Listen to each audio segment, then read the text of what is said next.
И казва, ГЕРБ изядоха фискалния резерв. Не, изядоха ги българските пенсионери. 4 милиарда от фискалния резерв заминаха в увеличението на пенсиите. Няма как да се хареса. Как няма работа? Ние, примерно, за овчари в момента и така се търси агнешко месо и овчо в цяла Европа, че просто в зеленчукопроизводството. Но той нямал, защото бил IT специалист. Глупости. Дянков направи много за финансовата дисциплина и за финансовата стабилност.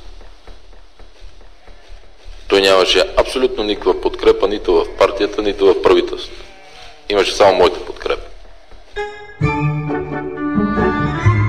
Има моменти, в които просто се отчаян. Добре, че те ми минават бързо. Но особено когато чуя някой да каже, че асфалта не се яде.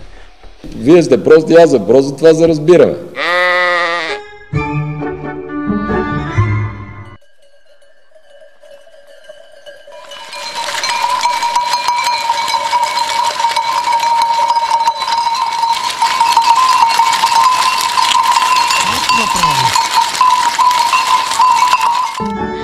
Няма ли да спрете?